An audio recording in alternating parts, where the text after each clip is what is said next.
Hi and welcome to Happy Kitty Kitchen. Today I'm making sick soup. I decided to call it that because I was terribly sick with the flu and I made it and it helped me recover and gave me such a huge boost of energy and comfort. Basically, it's chicken, vegetable, and rice made with chicken and vegetable broth, all the good nutritious things you need on your path to recovery. I then made it for my friends when they fell ill too, and now it's become tradition to make it for anyone who isn't feeling well. Start out by washing 2 cups of long grain or basmati rice really well until the water is clear, then set aside. In a separate bowl, we have chopped carrots, celery, and leeks, and we'll set that aside as well. Then we have our base vegetables that will add in all the flavor and nutrition: carrots, celery, and celery leaves, leeks, onions, and garlic, and parsley stems and leaves. We have 1 whole chicken cut into separate pieces, and in a hot pan, drizzle in some olive oil and start by searing the chicken pieces. We don't want to cook them fully here, we just want to give the skin and exterior a quick sear. That way the fat in the chicken is extracted, specifically the chicken skin, which will enhance the flavors. This took about 2 minutes, or maybe it will take 4 minutes, depending on your pan and your stove. Now we'll start adding in our spices and aromatics, starting with nutmeg powder, bay leaves, black peppercorns, and if you don't have those, black pepper will do, 1 cinnamon stick, and then I'm adding in the chopped onion. Give everything a mix. Now my pot was a bit small, but you can use a bigger one to mix everything more easily. Then top everything with warm water until the chicken is fully submerged and add everything else. Give it a stir, and we're going to let it simmer on medium to medium-high heat for about 30 minutes. The longer you let everything simmer, the more flavors that will be extracted from the vegetables and the chicken. Check the biggest part of the chicken to see if it is fully cooked, then start removing the chicken to the side so we can start removing the meat off the bones. We're also removing the bay leaves and the cinnamon stick because we're going to blend the vegetables and those don't really blend well.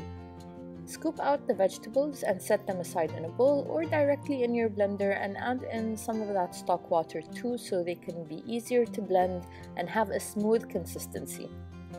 Also, don't forget to taste your stock just to get an idea of how things are going and if anything else is needed. After pulling the meat off the bones, give it all a rough chop once or twice and then set aside and begin blending your now softened and boiled vegetables. Again, remember to remove the bay leaves and cinnamon stick because they do not blend well, and you don't want to bite down on a chunk of cinnamon. Top up with more water because the vegetable smoothie will already be so intense in flavor, and we need to thin this out since we're going to be adding it to the stock in the pot and we're going to be cooking rice in it. Now add in the rice to the pot and the vegetable smoothie, give it all a mix and taste the stock again to see if any seasonings like salt or pepper are needed.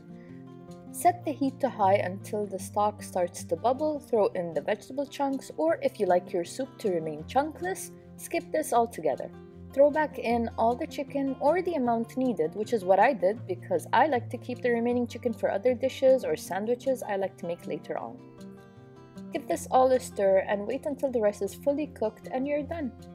Now here's an important note that you should keep in mind. The rice will continue to absorb the stock, so you can and should add in even more water, but that means you're also going to need to add in more seasonings. What I do is, if we have leftover soup but I see that the rice has absorbed almost all of the stock, I add in boiled water as needed along with some vegetable stock powder, and voila, it becomes a soup again. I love this soup so much. I started making it even when no one is sick. It just is so wholesome and comforting in my tummy. Also, you don't have to be an excellent cook to make this. Just follow the steps and customize it to your taste and you've got a recipe that will hopefully become a tradition in your household.